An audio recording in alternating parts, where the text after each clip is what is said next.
how things been going for you, man? Things have been going great. I've been back on tour with the Slackers for about a month and a half now, and we just had a great tour of the Southwest, and now I'm home for a couple of weeks with my family, and it's a nice life, a nice little balance between tour and family. Yeah. Yeah, and y'all hit the road hard, so that must be challenging at times. It can be. Yeah, we've actually changed up our schedule this year, where we're taking 3 months off around the winter time, and then we go back to touring in the spring, and then we take most of the summer off, and then back to touring in the fall. So it's nice to have these blocks of time to concentrate on stuff, outside of tour, like family and fixing stuff at home, and even just being able to like sit at home and read a book and just get into the rhythm of family life.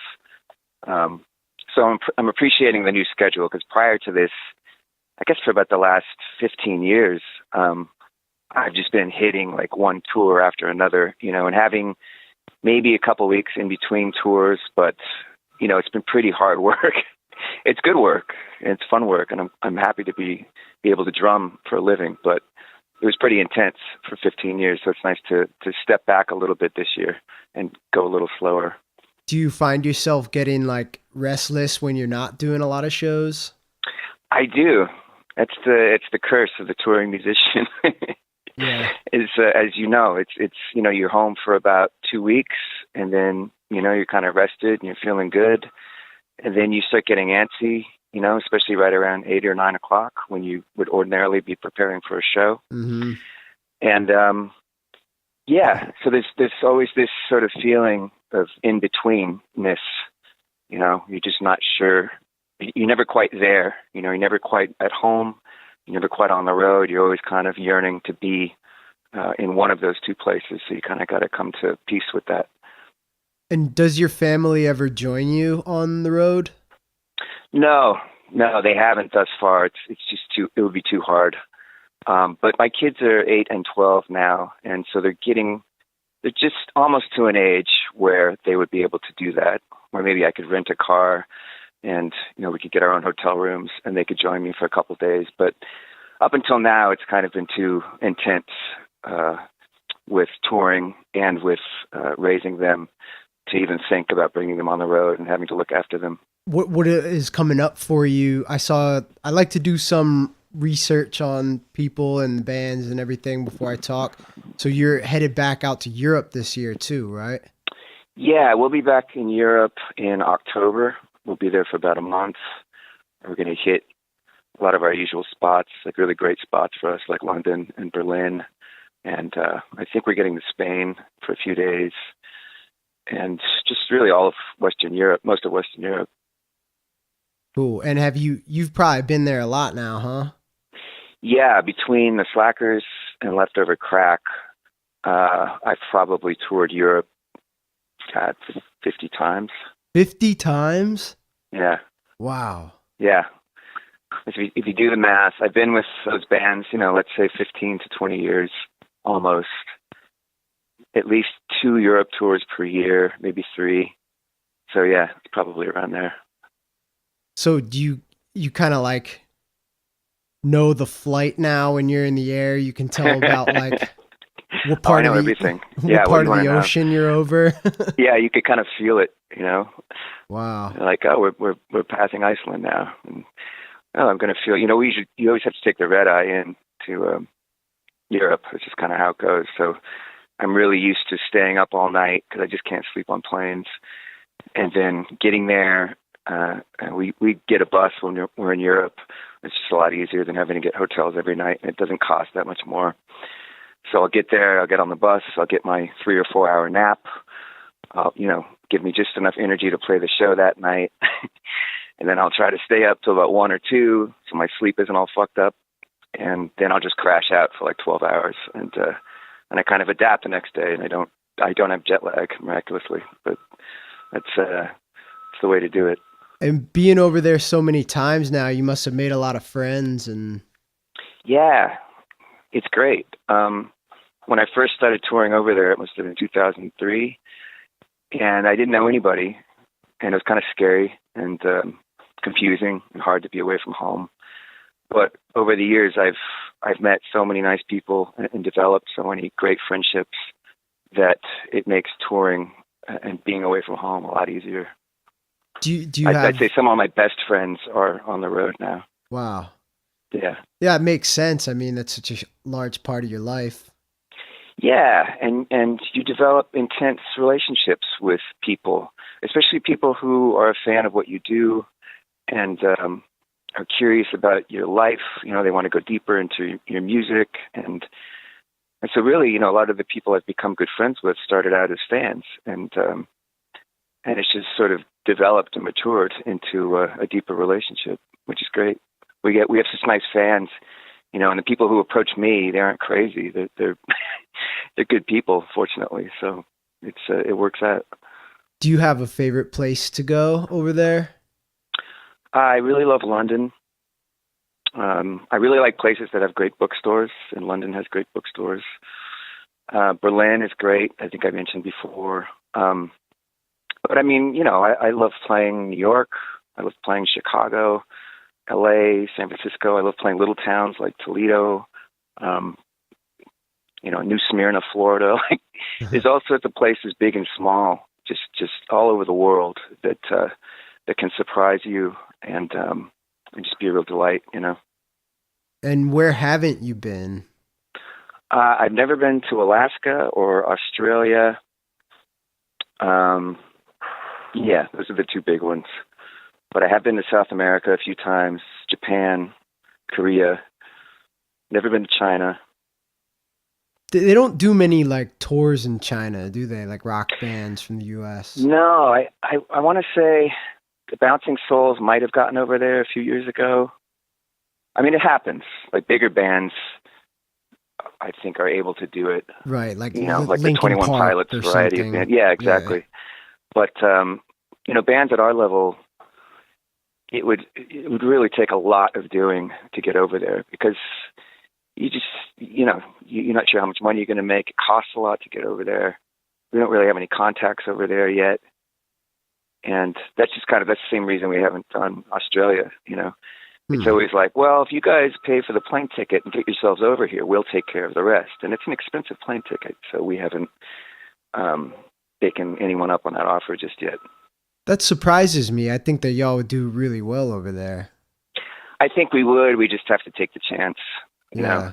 But we, you know, we don't want to risk the band business and lose our shirts just because we think we would do well. We need somebody else to guarantee us that, you know, we'll be safe if we take that risk. Yeah, because it's probably like what, a $3,000 or $4,000 plane ticket. I don't know, to be honest. I haven't looked into it. I'm thinking it's at least, you know, $1,000 or $2,000. Yeah. Yeah. I could be wrong. Maybe it's cheaper now, but it would be a great experience. Yeah, you know, I don't have a huge interest in going, especially now that I'm 44 and I've done a lot of traveling. But I'm sure once I got there, it would be fantastic. And that's just kind of how touring is. It's like I never really look that forward to leaving my couch. You know, I always just kind of want to be home. But then once I'm out there, it's fantastic for the most part. That's funny. Yeah. How did you feel about touring in Japan? Oh, I loved it. Especially the first time I went. It was I went to Kyoto. We went to Kyoto for a day. We had a day off, and we got to see some of the shrines there. And Wow. yeah, it was just magical. I was really moved from that first time that we went to Japan, and then we went back a few times after that. And it was just really cool. I'd always heard that they would be very polite and respectful audiences, and that they would sit the whole time, and that they wouldn't dance, and that was, you know, they were polite and respectful. They would always give you your space, never, you know, want to shake your hand. They want to bow instead of shake hands, and they dance like crazy. You know, they're not these staid, reserved people that they're presented as to Americans. They like to party. And the cool thing about the Japanese is that when you play with Japanese bands, when they play, you know, like ska music or rock and roll or boogaloo, they seem to be able to mimic it, to cover it better than, you know, any Americans I've heard or any Europeans I've heard. And it's really incredible how they just sort of are able to zero in and understand the music that they're covering and playing. Do you remember any of the bands that you played with over there? I do. One was Oi Skullmates. They were an Oi ska band in Japan. I think they're still together. And I think we've played Japan 4 or 5 times now. And every time we've been over there, we've done a few shows with them or done entire tours with them. But yeah, Oi Skullmates are really cool. Tokyo Ska Paradise Orchestra is another. They're like the biggest ska band in Japan, and they've been over in the States a bunch and done some shows. They're great. God, I'm trying to remember what else. Oh, Soul Crap. Soul Crap. Soul Crap. It's supposed to be Soul Clap, but because of the language difference, they spell it Soul Crap. Oh, all right. So, yeah. Those are the 3 that I recall offhand, but there've been a bunch over the years.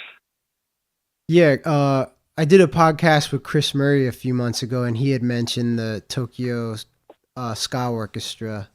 Yeah, he would know them, and he's probably played with them over there. Yeah, and they've done a bunch of shows in California recently, and he's probably been on bills with them or been in touch with them.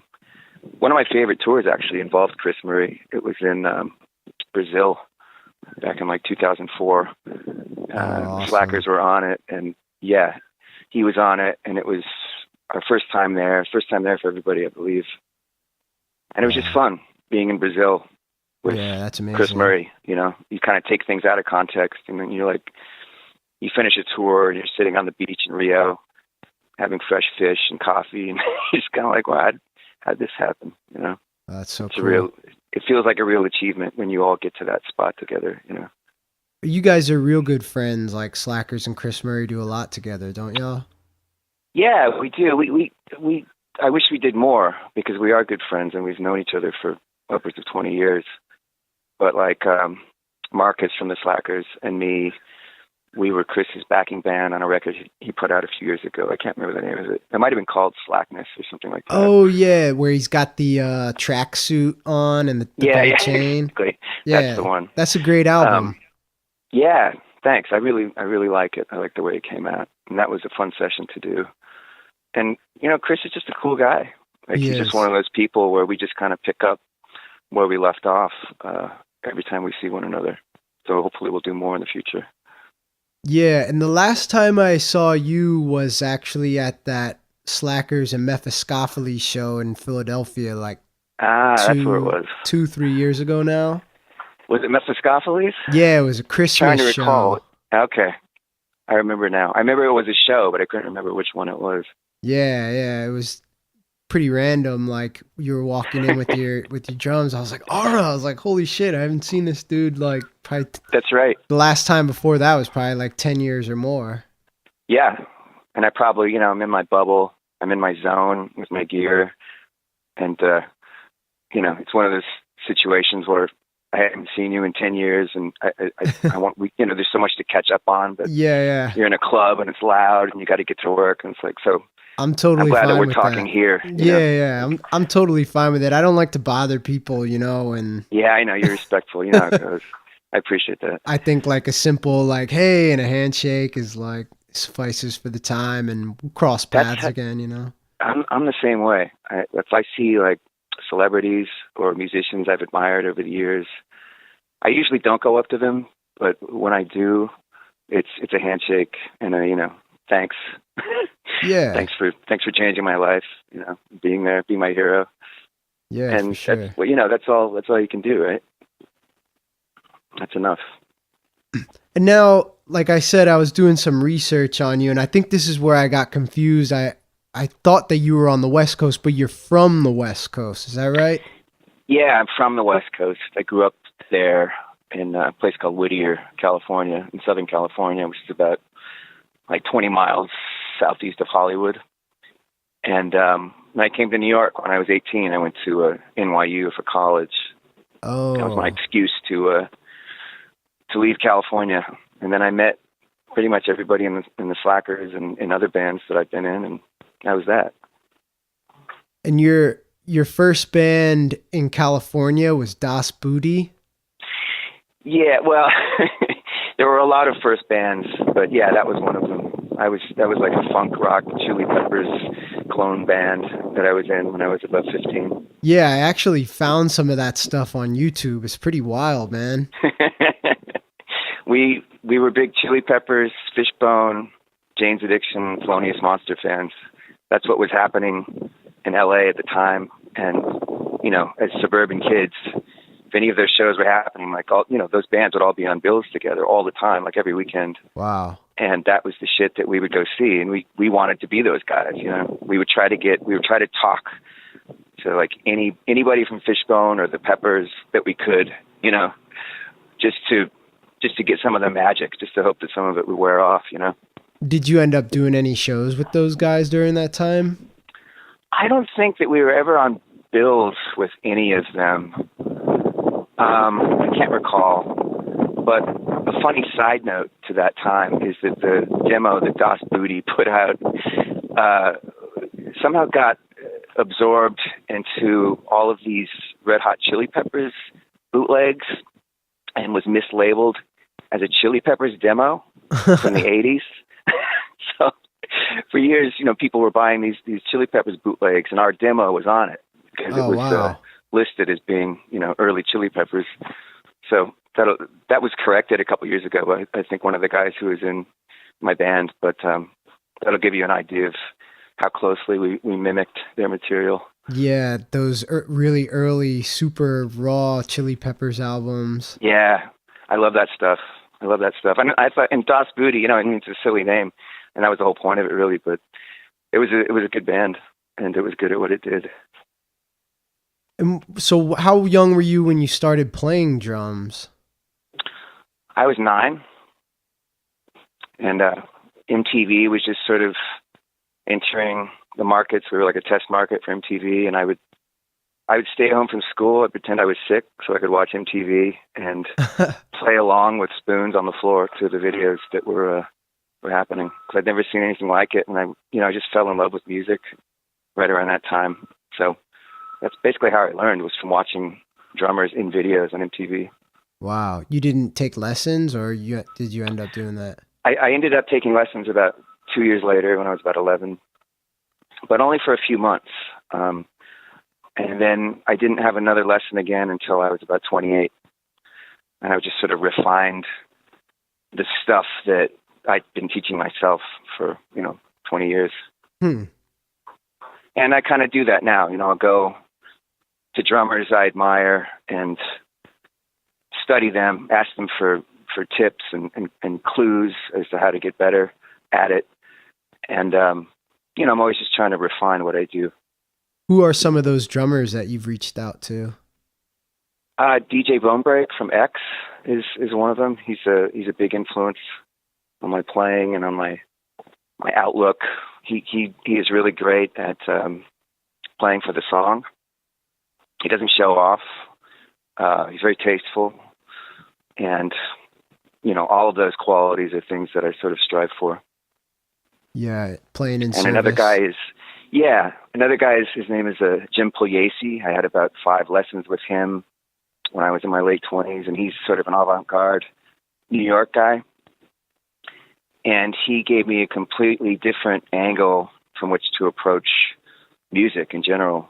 He taught me to think of it in threes instead of fours, and he introduced me to a lot of Philip Glass stuff. He's done a lot of work with Philip Glass, and just gave me some finger strengthening exercises so I wasn't using my arms all the time. Because, as you get older, like when you start out, you're using your arms and your legs a lot. And as you get older, if you want to be efficient, you got to learn how to use your fingers and your toes more. You want to make everything as ergonomic as possible, so you expend as little energy as possible in a short amount of time. And that's kind of what it's all about, just refinement, getting more efficient at what I do, and being able to do it for as long as I can. So when you say that he had you thinking in music in threes instead of fours, are you referring to the time signatures? Yeah, exactly. exactly. So he would give me a lot of like African stuff to listen to, and like charts of African drumming. And it's so, when you think of things in terms of threes, it's a little more circular rather than the straight ahead sort of 4/4 rock heartbeat pattern that we've grown up with, more familiar with. I prefer things in fours.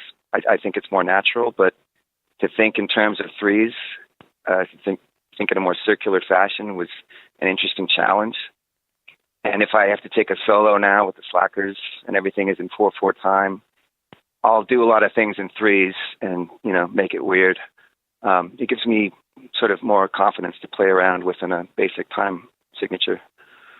Yeah, that's pretty neat. It is neat. Do the slackers experiment with any other time signatures? No, not really. Not really. It's sort of hard to, we like to keep people dancing, and it's hard to do that in odd time signatures. I mean, some bands might be able to do it, but that's not really our forte. Yeah, totally. You kind of set yourself up for failure as soon as you try to do a song in 5 or something. Yeah, we've got some breakdowns that are odd time in like the middle of a couple songs, but for the most part, you got to keep it. You got to keep it simple. Keep that heartbeat. Keep it on the one. Yeah. So you think like a 4/4 time really just translates more to the internal rhythm of a human being? Without a doubt. Yeah. I mean, when you're walking down the street, that's your rhythm, you're not walking in odd time. When you wake up in the morning, that's your heartbeat. That's your rhythm completely. Yeah. So if you can ape that in music, then people will be more likely to identify with what you do. You're being more honest about it. Yeah, you're right. But, don't get me wrong. I love bands like Rush who are able to play in odd time signatures and still manage to capture my interest and, almost make it funky. I don't know how they do that. And I really haven't heard anybody else capable of doing it in that way. But that's a skill too. Yeah, being able to write a song in an odd time but have it be disguised. Yeah. Or like Soundgarden, they were really good at that too. Yeah, there were a few of those like alternative rock bands in the 90s that could pull that off. One of my favorites was the Toadies. Oh, I think I heard them briefly, but I wouldn't be able to name you any songs. You definitely know that one song that's like down out, down out, down out, and it's like how does it go? It's like, behind the boathouse, my lover, be my lover, yeah. I'm just going to spend the rest of the interview having you sing me Toadies songs. I can't think of the main line in it. If I could, you would totally know what I'm talking about. The song was called Possum Kingdom, but... Okay, I'll look it up when this is done. The whole album was like pretty good, and that was like the only big hit off of it, but it's very punk, like leftover crack kind of stuff at a lot of times, which was surprising, to hear, but interesting. They do like other time signatures and stuff. Cool. I'll look into it. Cool. So when you got to New York, you started playing in bands right away? No, I didn't. I just got to college basically, and I just studied for 2 years, and I didn't really play drums at all. Maybe like, I don't know, a couple jams with people, but I wasn't serious about drumming. I was serious about being a student. And, I wasn't quick to accept my destiny as a drummer. I just sort of wanted to see what was out there before I always thought that I would do this, but I didn't want to accept it right away. And I was why not? kind of, I don't know. I guess I'm iconoclastic that way. I'm a bit rebellious when I'm told that I have to do something, even if I'm destined to do it and it's something I'm good at. My attitude is kind of like, well, no, why do I have to do that? I don't want to do anything, Yeah. Prove it to me. So, it was proved to me, throughout my 20s that life was going to be hard. And I'd have to work office jobs, to the day I died if I didn't get my shit together and pursue this. So I did finally, and it worked out, fortunately. Yeah, definitely. For a lot of us. Yeah, I mean, I've worked hard at it, but there's, as you know, there's a lot of luck involved, and fortunately, those two things have coalesced. Yeah, with both of the big bands you've been involved in, like both have found huge success. Yeah, they've both been phenomenons in their way, and I was just fortunate to grow up in New York in the early '90s in a music scene that was thriving, and that I took for granted at the time as thriving. I just figured that it's like this everywhere, and it's always going to be like this. And you're in one band, and you leave that band when you get sick of it, and you join another, or you start another. And that was just sort of the prevailing attitude at the time, because there were so many bands in New York playing so many different styles of music. Yeah. That the way I felt was like, well, I'll do this for a little while, then I'll go on to this so I can learn this style of music. And I just always wanted to become a better drummer, so I wanted to play all kinds of different stuff. And New York in the early '90s was a chance to do that. So, in my research, I never really understood the connection between the Slackers and Leftover Crack, but you shared a lot of similar players, and like it all dates back to the band Agent 99. Yeah, exactly. When I was at NYU, the guy who lived across the hall from me, and one of the first people I met there in New York, was Jay Nugent, Agent Jay, who plays guitar for the Slackers currently, and who had started Agent 99 at the time with this woman, Dania Best, who's the singer, and Alec Bailey on bass, who would go on to play in Choking Victim and Leftover Crack. And so I joined Agent 99, and we were together a couple of years, broke up. Alec disappeared and returned in around 1997, 98. And I should tell you, Sturgeon was in a band called No Commercial Value, concurrent with Agent 99 and the Slackers. Those bands were always on bills together. And so I met the Slackers through Agent 99. I met Sturgeon through Alec. And once Agent 99 broke up, that's when Leftover Crack started. I guess Choking Victim were broken up, Leftover Crack started. The Slackers were going strong, while everybody else was breaking up. And I wound up joining them in 2002. Okay. So sorry, that was a very confusing timeline I just gave you, but basically everyone knows each other from Agent 99. Yeah. And how did Jay know Alec? That's a good question. I'll have to ask him. I don't remember. That's the missing link. Yeah. Yeah, I'm trying to think. That's a good question. Alec might have known Dunia, our singer, but I'll have to ask Jay next time I see him. Yeah, I was watching a video. That's what's like so cool about YouTube, is just like find anything, like, and there's concert footage of Agent 99 from Tompkins Square Park. I saw that. And there's like a topless woman on stage with y'all. Yeah, well, that was a part of a festival called the Fierce Pussy Fest, and it was just fucking crazy, like Lower East Side, naked people fest day, in Tompkins Square Park, I think that was like 1991 or 2 in the summer. And, it was still wild down there. Like, that shit would happen all the time. Not a big deal. I mean, topless women, but yeah, if it were to happen now, the gentrifiers would get very upset. Yeah, it looked like a lot of fun. It was fun. And I think that might have been my first show with Agent 99, because I wasn't the original drummer. Dania's brother, Ahmed, who went on to play Jar Jar Binks in whatever the fuck that Star Wars movie was called, he was the original drummer. Wow. Yeah, so he went on to play Jar Jar Binks. I joined Agent 99, and that was that. Man, it's like everyone involved in that scene just had such like interesting and special lives. I know, right? And it didn't feel that way at the time, Like, I never trusted that my life was very special.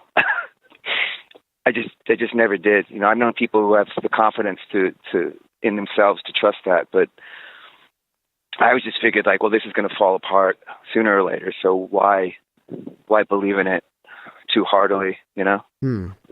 And so it took me a long time to sort of put my faith in it all and realize that it was special. It continues to be special, and time has borne that out, you know?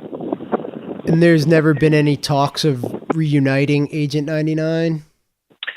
We discussed it briefly, but not seriously. I just don't see the point in doing something like that. I don't think there's a great demand for it.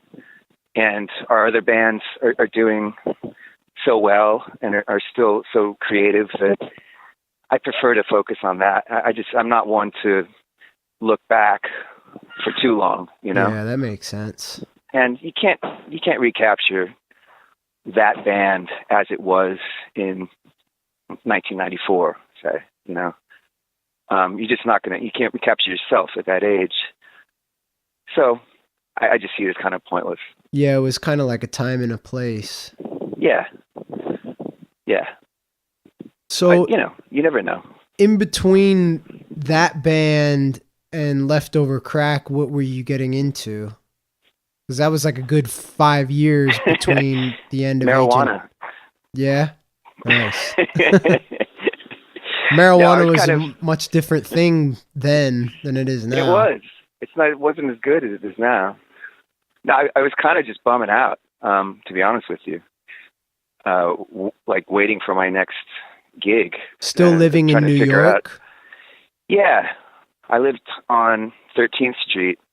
I had like 5 different apartments on 13th Street between 1996 and I think 98. So I just started temping. I played in this band called the Scandalous All-Stars. We did a couple records. I played in this band called Ruder Than You from Philadelphia. I just did little odd drum jobs and office jobs here and there. Just trying to stay afloat, you know, trying to survive. I didn't have any money really. No great prospects. And that's the funny thing, you know, I was just kind of waiting around, but I waited around for long enough to where, you know, the Slackers needed a drummer and Leftover Crack finally came around. And like, you know, sometimes it just takes time for things to develop and be appreciated, you know?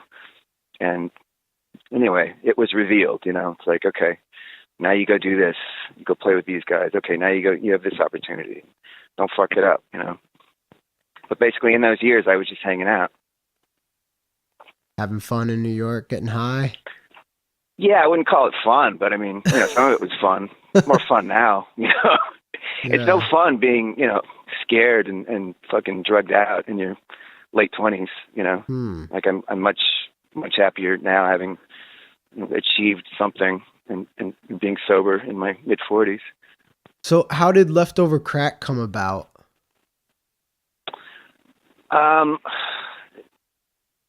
Sturgeon had been living in Montana after Choking Victim broke up. He was washing dishes.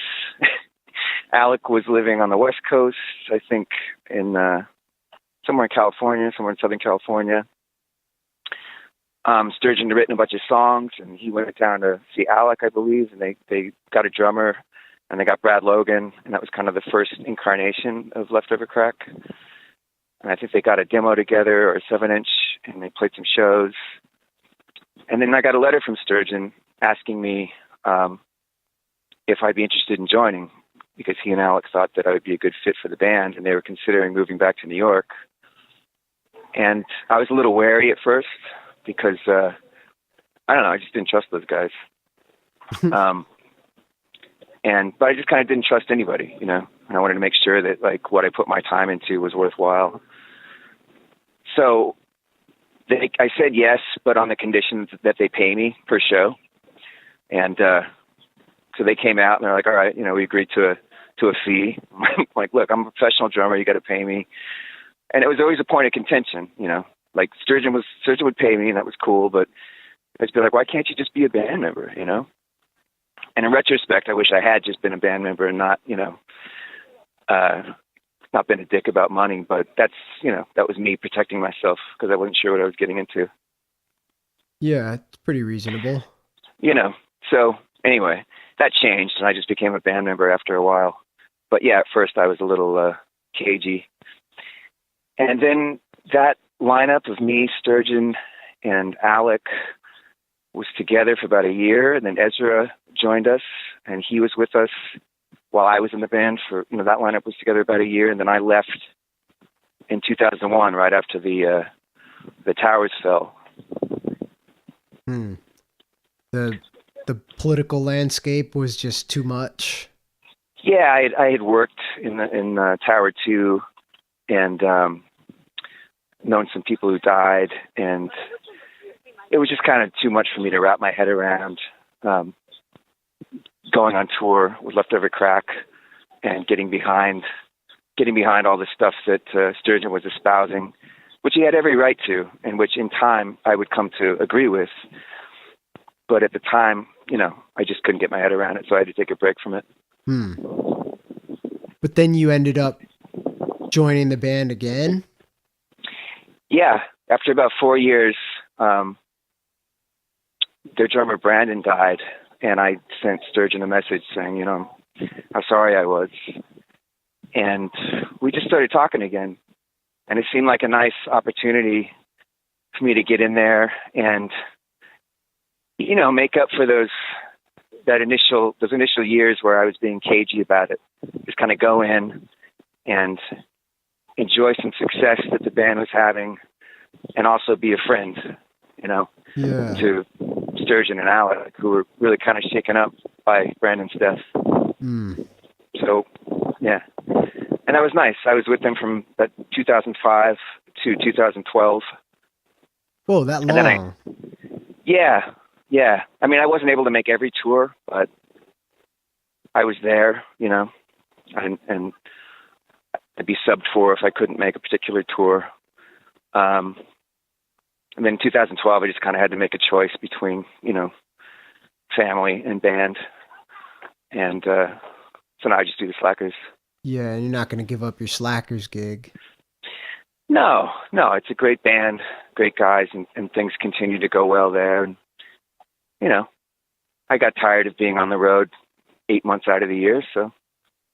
And touring with the Slackers and touring with Leftover Crack must be two, hugely different experiences. Yes and no. I mean, Leftover Crack is a lot more organized than you might think, and they stay in nicer hotels than you might think. And everyone enjoys making money at what they do. Yeah. But just like the scenes, the crowds, and the crowds were more wild, that's for sure. And I love that. I love playing the crowds that are just fucking apeshit crazy about the band. That's just fun. And I love playing those songs. I think those songs are great. I'll always love those songs. And yeah, for the Slackers, it's more of like an occasion for people to dance and hang out, and it's a lot more mellow. And the intensity is a little more simmering. It's not violent and wild. If anyone gets violent in one of our shows, we call them out for it, because we're just kind of not. We're not about that, And it's much more. I'm sorry. It's much more of like an old school vibe at a Slackers show. Like the band is there to provide the dance soundtrack. Yeah. Well, we want everyone to have a nice time, That's all. And that's what I mean about, people getting rough at our shows. Like if we see some bros fucking dancing too hard and hurting the girls in front of them, then we tell them to get the fuck out, We're like, move to the back and do that shit. Yeah. Because we're all trying to enjoy this, This isn't your show, man, Fucking beat it.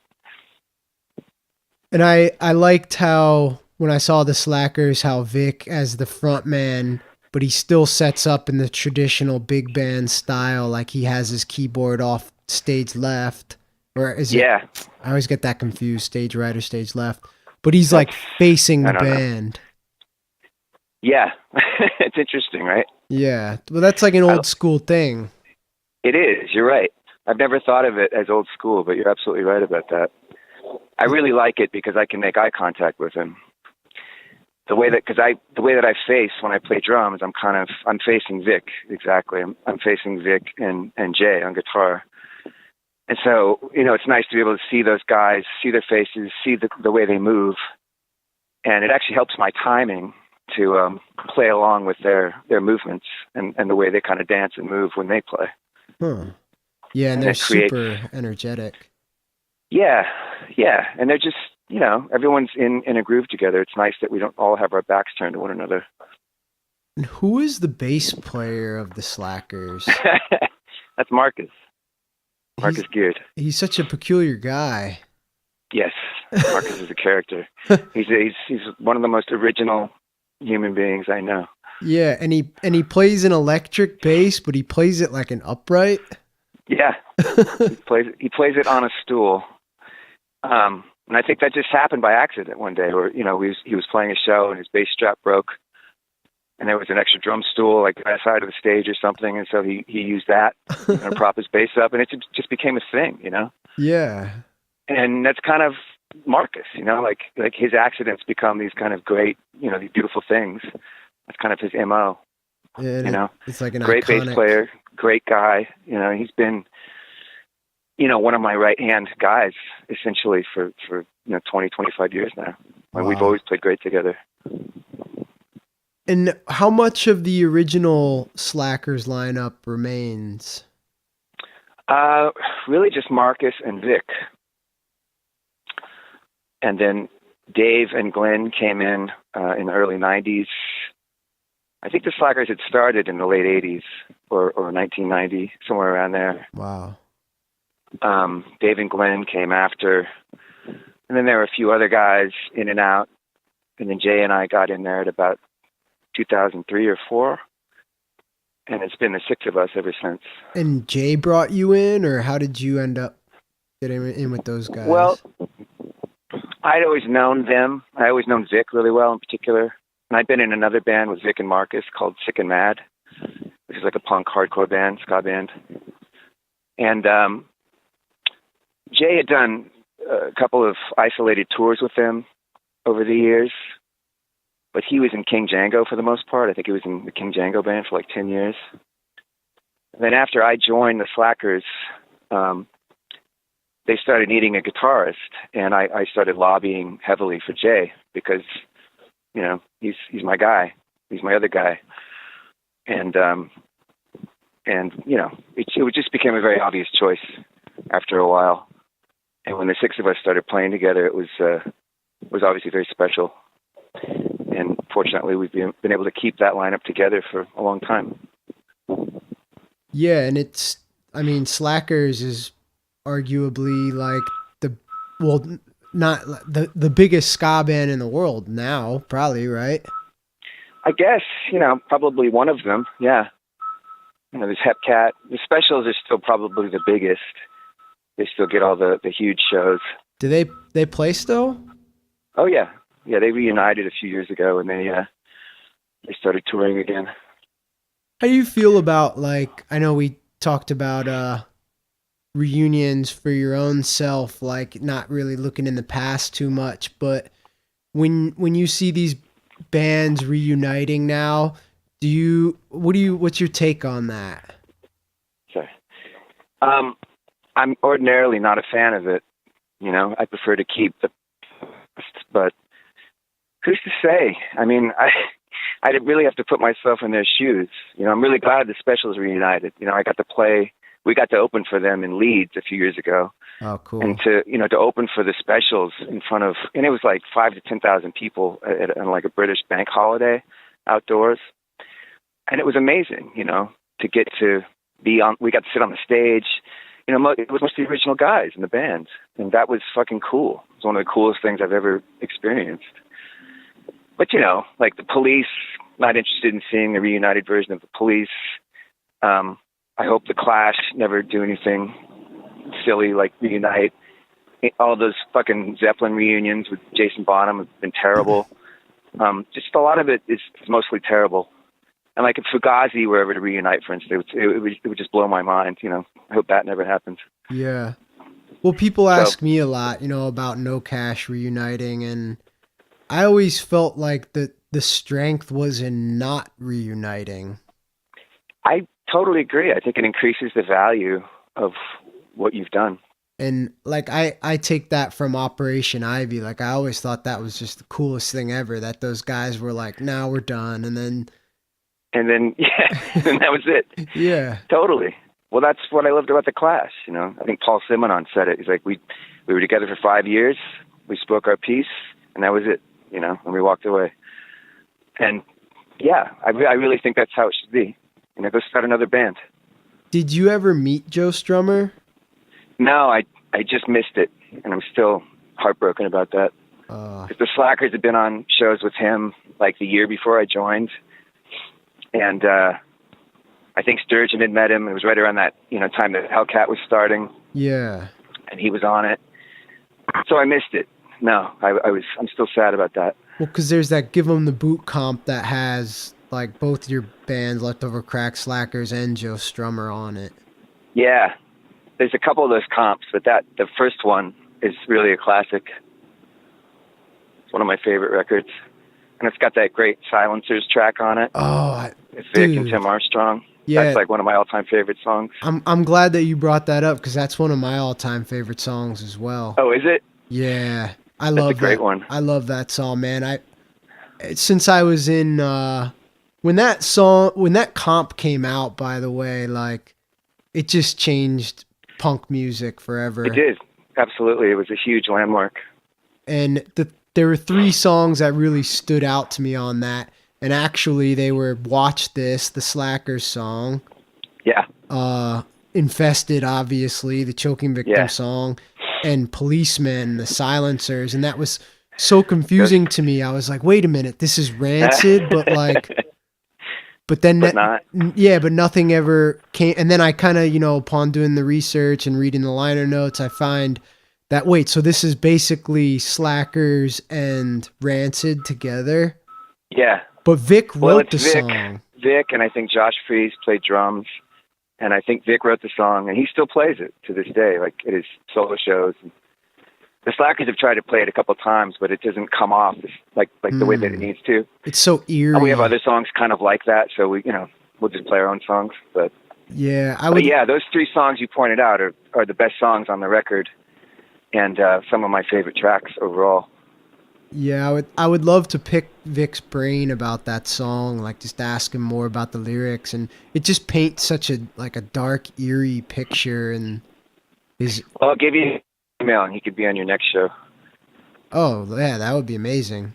Yeah, because he is an interesting guy. Yeah, where is he from? Because his accent is thick as hell. He's from the Bronx. Okay. Yeah. Yeah, it was so thick it almost sounded like a Boston accent at times. Yeah, well, our other singer Glenn is from Boston, so we have his accent is very thick also. So we have some regionalism in our band, which is cool, 'cause it feels like it's in short supply nowadays. Yeah, and organ is one of my favorite instruments, man. Like, and yeah, well, especially the Hammond B3. Yeah, that is the jam. And he brings that that was a real B3 that he brings around to play at shows, right? He used to, but it was too much of a pain because it's really heavy and it was always breaking down. So now I don't think he uses the B3 at all. What does he play on now? Do you know? I can't remember. It's like a Roland something or other. Sorry, I'm not a gearhead. No. It looks like an electric piano. It's all good. That's all I know. It sounds like a piano. Electric. Yeah. He makes those sounds. Black and white keys. Yeah, exactly. Well, I've got a Nord keyboard that has a pretty good replica of a Hammond on it. Uh-huh. But it might be something like that he plays. That's the tone when I play organ on my songs in my studio. That's like the tone that I always try to replicate, is that policeman organ tone. It's just so ghostly, like a haunted circus kind of feel. Yeah, totally. And it's the way Vic plays too. It's the way his feel. It's the thing that he's born with. That you can't duplicate. I mean, I've never heard a more natural musician. I've never played with a more natural musician than Vic. And, he's like that when he picks up a bass or a guitar or harmonica, he just has that feel. Wow. But you can ask him about that. Yeah, sure. Yeah. So when you record with the Slackers, do you have a studio that you always work at, or do you guys experiment in different facilities? We use different facilities. They started off at Coyote Studios in Brooklyn for about the first 4 or 5 records. My first record with them was called Peculiar, and we recorded that live at a show in the Netherlands. Oh, cool. At a place called Ernesto's. And then we went to the studio and put vocals over it. But all the rhythm tracks you hear are live, because we were trying to get it to sound like Blood and Chocolate by Elvis Costello, or something like that, where the room sounds live. And we just weren't able to approximate it in a studio, so finally we just did a live recording and put studio vocals on it. Wow. And then, everywhere else it's just been completely different. We found a great studio in Berlin for a couple of records. This last record we did in 4 different studios. We worked with this guy, Victor Axelrod, in Brooklyn, and this place called Seaside Studios in Brooklyn. We did some recording out in Portland with our friend Brian Dixon. So we're all over the map now. Have you ever done any recording in Jamaica? No, never been to Jamaica. Oh, really? That's surprising to me. I don't like heat or humidity. Yeah. But maybe I'll get there someday through a show or something. Yeah, I guess, have the Slackers been there in the past or not yet? I think I don't think the band has played there, but I could be wrong about that. They might have before I joined. I'm not sure. I know that a couple of guys have gone on vacations there. Yeah. I mean, I guess they have enough, reggae there already or something. I don't know. I don't know. Yeah, I don't know. I wouldn't even describe us as a reggae ska, band a la Jamaica. I don't even know what we are. I can't even imagine how people perceive us, And I can't imagine how Jamaicans would perceive us. Yeah. Probably as imposters, complete imposters. I don't know, man. I think Slackers do the music good service, I hope so. We try to. We try not to fuck around. We try to respect it. Are you currently working on a new project with the Slackers? Nope. We're just doing there's a 20-year anniversary of our record Red Light, which came out in 1997. So we're doing a lot of Red Light themed shows. We're playing the whole record. Oh, cool. And we've been doing a lot of entire album shows lately, which has been fun. I saw that. You did some in Colorado recently? Yeah, we just did 2 nights in Denver. We did Red Light and Peculiar. That was great. It was really great.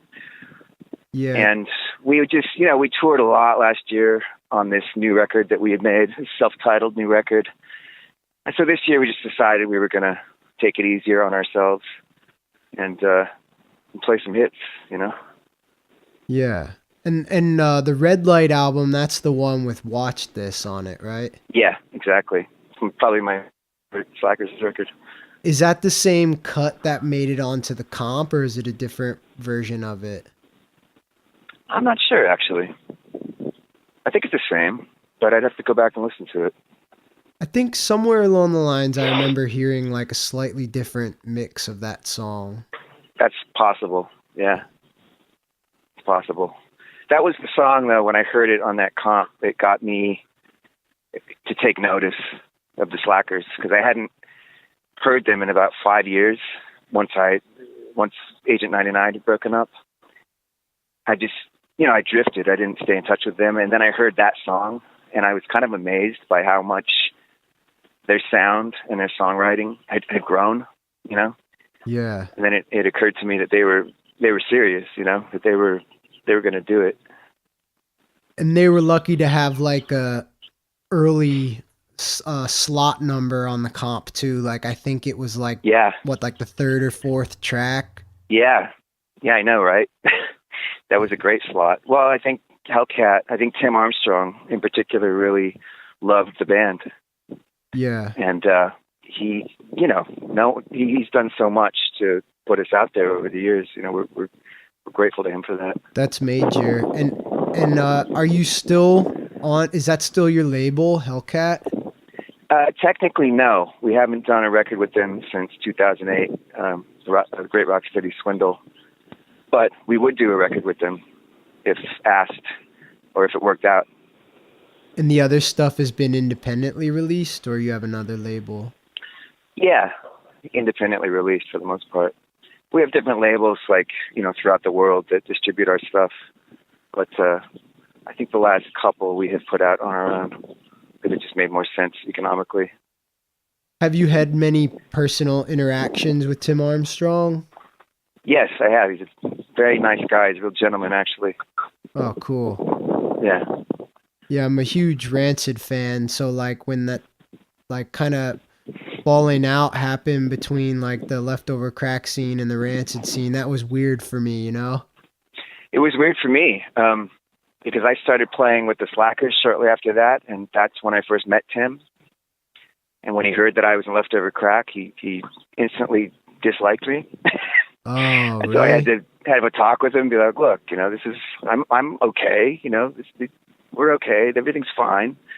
I don't mean any offense. Let's be friends. And he's cool. Every show since then, he has made a point of coming up to me and patting me on the back and shaking my hand and showing me that things are cool, and he doesn't have to do that. Yeah, it always just kind of made me feel like, man, myself and so many other bands that are opening up for your bands, Yeah. we would kill to be in that situation, where we got to deal with Hellcat or Tim Armstrong is listening to our music or whatever, Yeah, it was as the drummer in Leftover Crack, it was hard to deal with, hard to live with, but it's also hard to figure out who was right and who was wrong, because I backed Sturgeon when he wanted to put out the record when it was called Shoot the Kids at School, and have the album cover be him walking into a schoolroom with a gun, but that was before I had kids. And if I were in the band now and he wanted to do that, I'd say absolutely not. Yeah. So I understand. I mean, you gotta draw a line somewhere, and we were that line, Hmm. So that's cool. I can live with that. But it did cause, the falling out with Tim, it did cause some problems down the road when we would play with other bands in the scene that were friends with Rancid and friends with Tim. And it sucked, because you just kind of want to get along with everybody, or at least I do. Yeah. And I'm, I don't have a chip on my shoulder for the most part. I just want to fucking play. So, yeah, it's nicer when everyone kind of gets along, but it's not always possible, Yeah, you're kind of more just in the room for the awkward situation, but not really a part of it. Not really. No, that was really Sturgeon's deal. And again, you got to respect that. That's his vision. You got to let him go after his vision, and he's kept it solid and focused for all this time. But sometimes there's going to be collateral damage and shrapnel, Yeah. And I'm the guy who just wants to be a musician. I just want to play, Yeah. So a lot of times all this fucking stuff seemed to me like nonsense, and that was just distracting from playing. Yeah, what whatever. is it about the music, or is it about being controversial? Yeah. But it's about both for Sturgeon. It's about sticking to what he believes in and making great music. And he can do that, he can totally do that. Yeah. I just wonder how it would have played out had Hellcat been yeah, we don't love this album cover, but let's see how it goes or whatever. Because that was the one, right? It was the Shoot the Kids at School thing that they did. Yeah. Yeah, and then they made us change it to a photo of us playing live on the cover. They made us change the name. So Sturgeon called it Mediocre Generica because he felt like he was really dumbing down everything in order to, just get this record out. It's just the fucking act of getting your music out there, getting on tour takes so much effort, just takes so much effort to be heard at all that you're like, God, you know, you're going to break my heart now by telling me I can't call my record what I want, you know? Yeah, that's like frustrating. put the picture on it that I want. So it was really, it's like, all right, we'll do that, but fuck you guys for making us do this. I mean, we were all upset about it, you know, but on the other hand, we wanted to get our music out there and get a name for ourselves. And once we got a little more power, then you know, it was decided, it was agreed upon that we'd move on, because Hellcat, it wasn't the label for that band, you know. Did they get released from their contract, or how did that work? I believe so. Yeah, that was after I left, but I believe so. Okay. And then I think they signed with, or licensed the record to Alternative Tentacles when Fuck World Trade came out. Did you play on that album? Yeah, I was on Clear Channel, Fuck Off, and Soon We'll Be Dead. And then I co-wrote a few of the others with the band. Oh, cool. But didn't play, just were credited as a writer? What's that? You didn't play on other songs, but you helped write them? I played on those two songs, Clear Channel and Soon We'll Be Dead.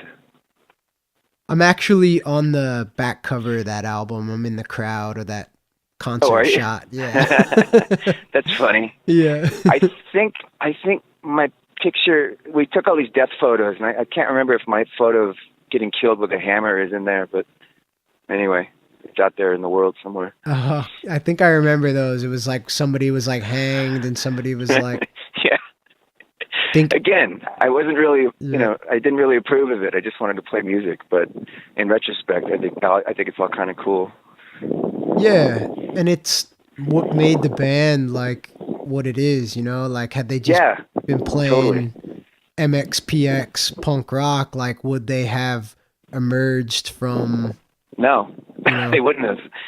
They wouldn't have. With that, you see, that's a vision, you know? I mean, Sturgeon had a vision, and I don't always have patience with the visions of others, because obviously they don't pan out, you know? But his vision was strong. It remains strong. And I wish that I had had a little more faith in it, a little more confidence in it. But like I said before, it's just hard to know at the time what to trust and what not to, you know, especially when it comes to your music career, your music life. Yeah. Did you feel like working with them could ruin you as a musician? Were you worried about that? Not necessarily ruin me, but, well, maybe. Yeah, I guess maybe forces me to put my energies in a direction where I might get so frustrated that I never played again. Yeah, that could happen. I was probably worried about that. And then there was a couple of occasions where I was playing with them and the Slackers in the same years, and, you know, Leftover Crack would do stuff that might get my passport revoked, which would mean that I wouldn't be able to get into Europe with the Slackers, and so I wouldn't be able to make money that year. You know, so there's stuff that I had to constantly bear in mind when it came to playing with those guys. Oh, shit. Which, again, in retrospect is great and hilarious, but at the time it's like you got to kind of navigate it, you know? Yeah. And you ended up playing with Sturgeon's other band, Star Fucking Hipsters, in the early days of that too, right? On what became that first record, yeah. I'm on that first record. I love that record. And had y'all toured together as well? No. I played a few shows with them at first, and then my son was born, and I wanted to be home with him. Oh, so cool. They were doing a lot of hard touring for that first record, and I just wasn't down with sleeping on floors and doing that whole thing again. So I elected not to. Yeah. But, you know, maybe we'll play shows again someday. Sometimes I sleep better on the floor, man. It's weird. Sometimes I do too. But it's kind of like knowing you have to and dreading it after a long day on tour. And especially when you have kind of like traumatic memories of having done that for years, you know, at least for me, I'm just like, no, I think I'm over that now. Yeah. Sometimes a bed is just a little too soft. Like, I like the stability of a floor. Yeah. I'd like to take a lesson from you. I think I like my hotel room too much. When you go on tour with the Slackers now, like, is it pretty cozy, or do you guys have to cram into a room, or do you get your own like rooms and everything, like, or does it vary? No, it's pretty comfortable now. We do 2 to a room instead of 3 or 4 to a room. We usually stay at a La Quinta because they have the best rewards points. You get a lot of free nights. Oh, that's We wise. get two minivans a lot of the time instead of one big 15 passenger, because the way the band works as a business is that there's the first van that needs to sort of get to the club and set up merch and advance the show. And then there's the lazy van that wants to get there right. They have to play, which I'm part of. You're in that And crew. yeah, so that's kind of how we do it now. We're able to do a lot of fly-in gigs where we borrow equipment from the opening bands, and we know a lot of great opening bands over the years, and we've kind of developed our own circuit. So it's become a lot more comfortable than having to travel cross country in a van together for 6 weeks. Yeah. You know, Who is your roommate? Vic is my roommate at the moment. Oh, neat. Yeah, he's a good roommate. Do the other guys envy you because you get to crash with the lead singer? Oh, I don't think so. We don't see each other that way, Yeah.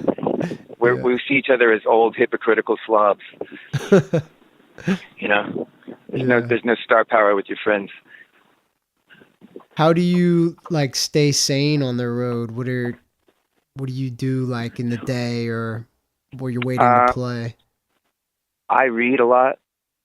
I use it. I take it as a great opportunity to read long books and sort of time travel through books. I watch a lot of movies. But really, I drive. I enjoy driving a lot and listening to music. Oh, And, you drive the minivan? Yeah, I'm one of the drivers. That passes the time nicely, when you're not being passive and you're actively sort of engaging with America. That can be fun. Some of those drives can be really nice. Yeah. Even in other countries, have you driven? No, I wouldn't. I wouldn't trust myself. Yeah. But America, yeah. What kind of stuff do you read, man? You seem to be like real into reading. Lately, I've been reading a lot of true crime and neo-noir, like Dennis Lehane and Richard Price and this guy George Pelecanos. All these guys wrote for that show The Wire. I don't know if you ever saw that show on HBO back in the 90s. Oh, okay. But it's a fucking great show, and it kind of hipped me to these great writers who write really true dialogue, but in a literary way, but not in a stiff way, It's fiction? Yeah. It's like crime fiction. Oh, cool.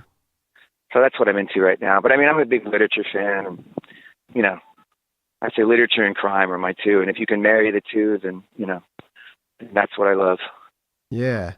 I like a lot of old literature. Like, I have a hard time getting into like new books, and I'm always digging up like dusty classics, like Count of Monte Cristo and stuff like that. I haven't read that yet. It's still on my list. That was like probably my favorite book I've read in recent history. Really? Yeah.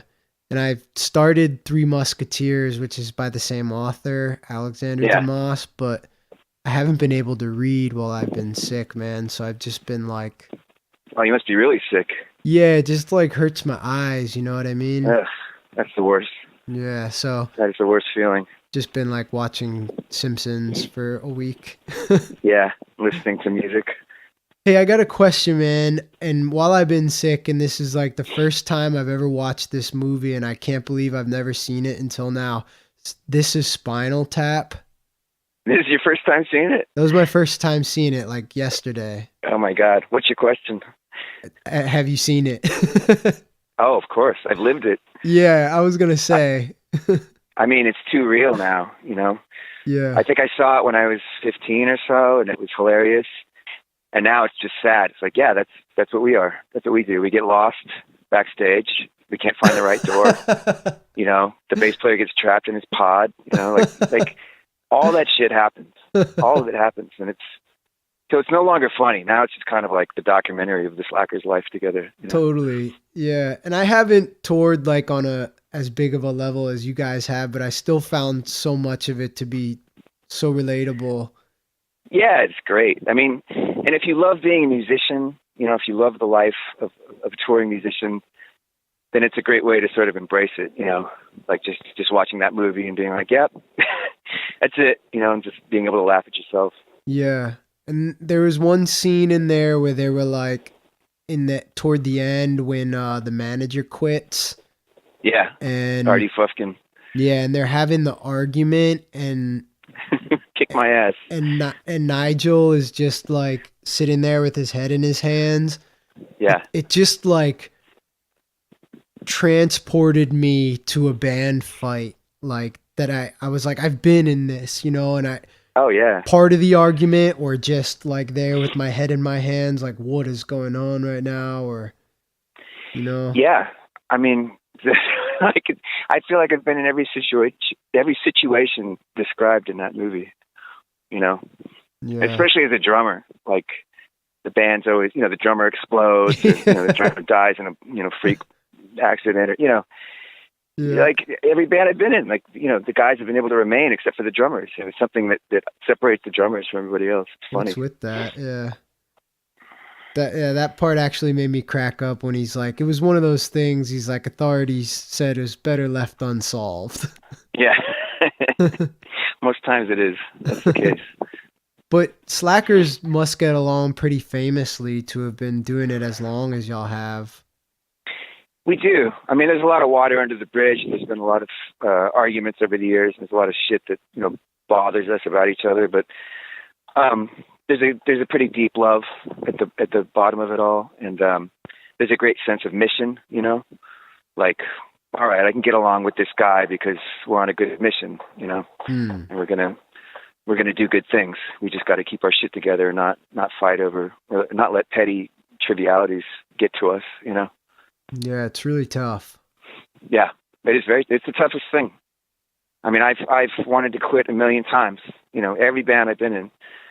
But the test is really just learning how to fight with each other and learning that fighting is not the end of the world. And the band is always bigger than whatever bullshit you have going on in your life, you know? Do you guys keep in touch like outside of the band? Like, do you ever just like hit one of the guys up and be like, yo, want to hang out? Or is there not really time for that? Yes, we do. Dave and Vic in particular are two of my best friends. Jay's one of my best friends. I've known him the longest. We have such a deep connection that it's kind of beyond words. It's almost telepathic at this point. Yeah, we're real good friends. Wow. We look out for each other. Dave Hilliard drove in from the city to our studio in PA about 10 years ago to play on some Mad Conductor songs for us. Oh, really? Yeah. Oh, that's cool. How was it? Oh, it was working with him was incredible, man. I talk about that all the time. It was like just the most professional experience I had like been in to that point, you know, like, and still now to this date, I think about that as like, when somebody hires me to do a verse or something like that, or go into a studio, I try to be just like that. I use that as like my that's inspiration. Great. So he was a good example for you. Yeah, he really was. And actually two of the songs that he played on are like our biggest hits. Really? Oh, yeah. I got to hear this. I never heard this. Yeah, a song called Venom and a song called Starry Safari. Oh man, I'll look into it after this is done. That's cool. Yeah. Well, then you understand why I've been in the band for so long. It's because Dave has sort of set that example for me, you know, and been professional like that on a musical and personal level with me for 15 years. So that'll give you some insight as to why the band has been together. Yeah, he was just so great to work with. Like, hopped in and he was nice and cordial, but not like trying to waste a lot of time, like making small talk, like get into the booth, laid his parts he's about down. the business. Yeah. He didn't have like an ego about it, you know, asking us like, what did you think of that? Like, yeah. Like, well, obviously it was all phenomenal. Yeah. But no, he's a perfect combination of humility and focus, you know. Yeah. Did you play in his band, the Dave Hilliard Rocksteady 7? Yeah, a little bit. When I first joined the Slackers, I did a couple tours with them, and it was really fun. because it's more like a jazz band. Or I was Yeah. sort of able to play jazz and understand jazz through the back door of his band, and of rocksteady and ska. And so it made me a better player, because I was really kind of flailing playing ska for a long time. And I feel like Dave and Vic kind of introduced me. They made some tapes for me, and they kind of showed me what they were after for the Slackers sound. And conceptually, I finally got it, after a couple of years, I think. But it didn't come naturally at first. Yeah, there was a lot of like what was his album called? I know the song was Playtime that was on that Give 'Em the Boot comp. Yeah, and there's another one called United Front, I think. Yeah, United Front. That was a That's a great really album. good one. Yeah. And it had a lot of almost like kind of Latin influence on it from what I remember. Yeah, so I had to kind of figure out what that felt like, what that Latin feel was like. Do you And I asked my mostly drum teacher, and he said, it's all about the clave. Yeah, that's what I was going to ask. Do you mostly play the drum kit in your bands, or do you like bring in other percussion instruments? I always just play the kit. And Vic and some of the other guys will do percussion. I kind of just like doing my part and getting the fuck out of the studio. Yeah. I don't like sitting around and analyzing parts and, playing them 100 times. Right. It kind of comes off unnatural that way. Yeah. And I get the luxury of being able to do that. Whereas guys like Vic and Dave, they kind of have to be there to shepherd the songs through the entire process, but I get to just do my part and hear the finished product, which is interesting. Yeah. Do you write music on your own?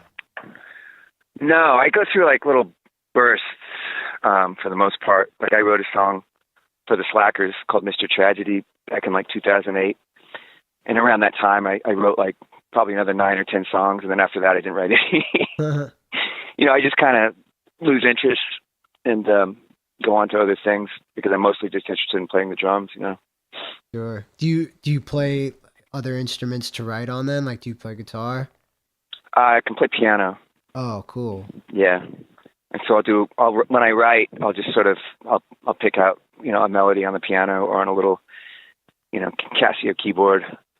Because, if you just hit like the first 6 or 7 notes that come to your mind on one of those things, you instantly have a melody to write a song around. Yeah. Interesting. Yeah, I think piano for me is the best instrument to use for writing music. Yeah, I think so too.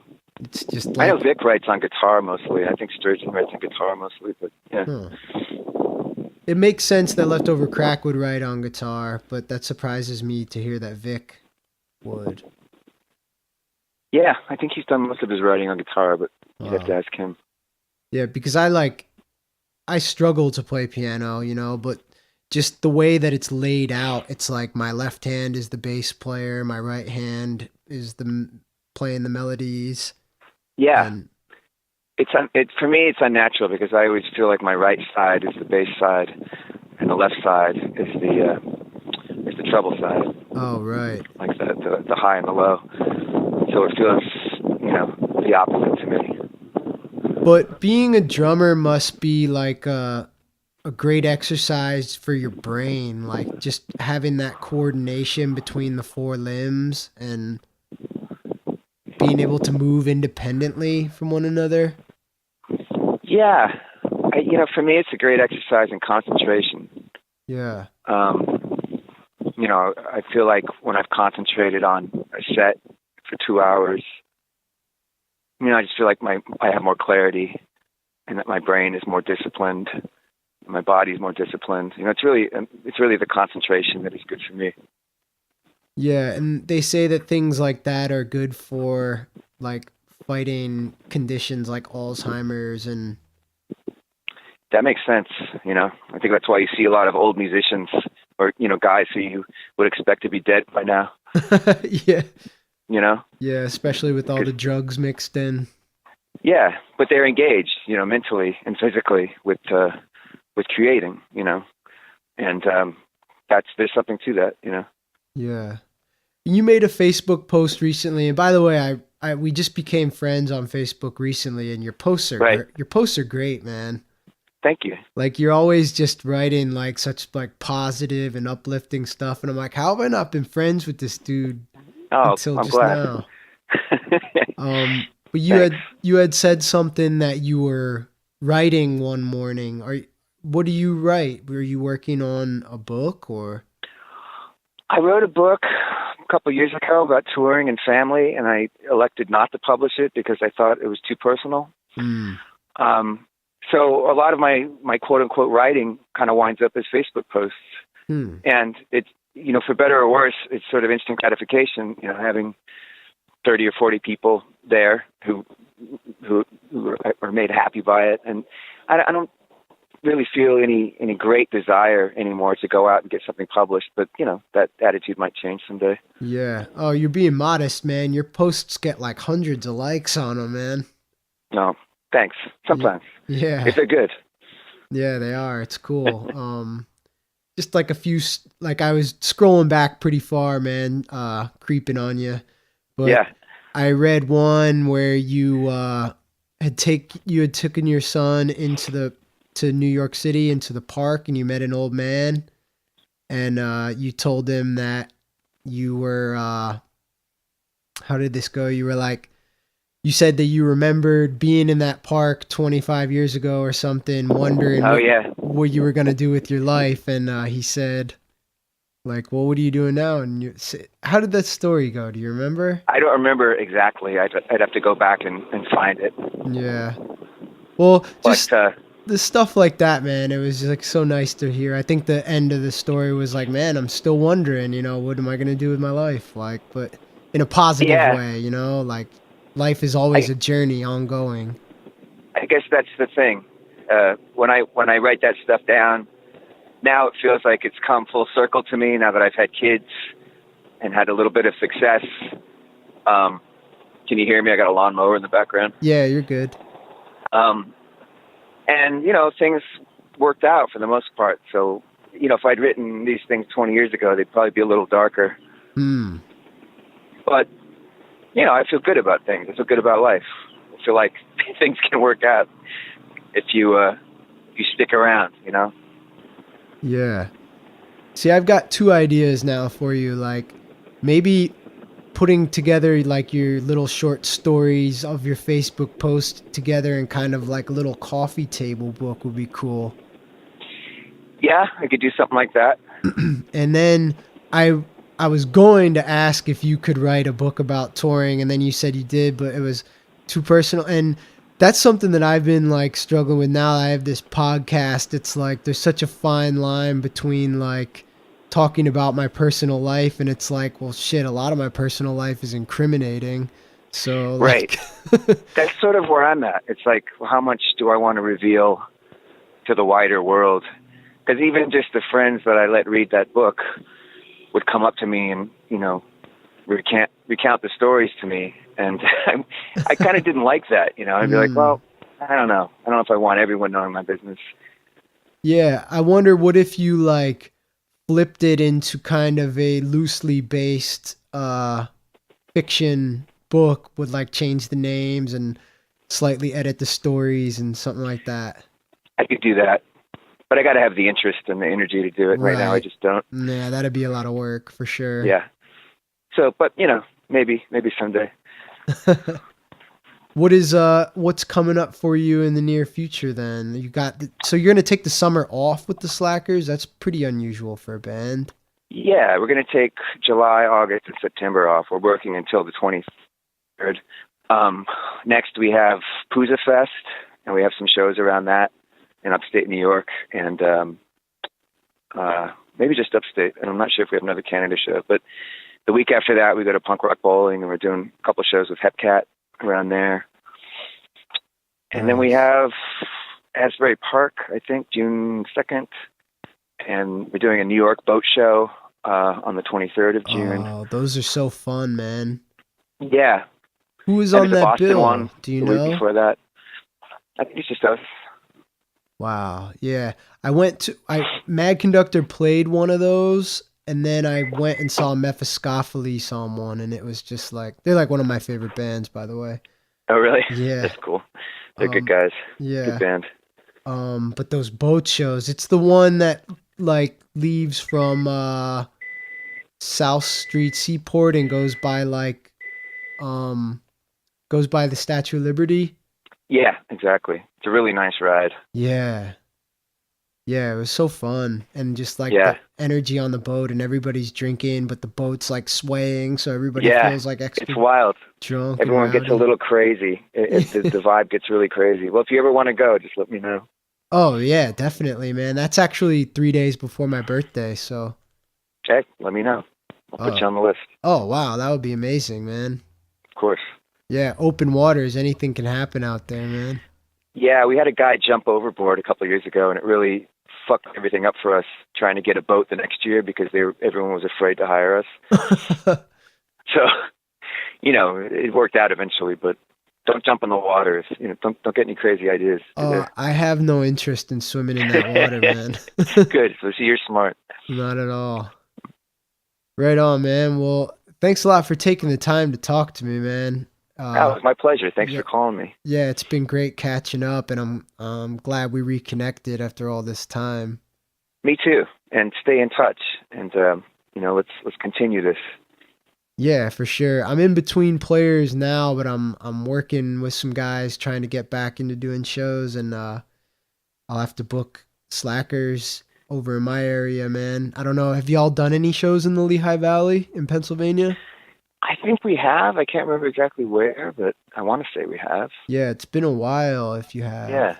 Well, hit me up or hit Dave up, and let's get something together. Cool, man. Well, yeah. Thanks again, and yeah, this has been great talking to you. I appreciate it. Oh, my pleasure. Take care, buddy. All right, man. Okay. See you soon. Bye.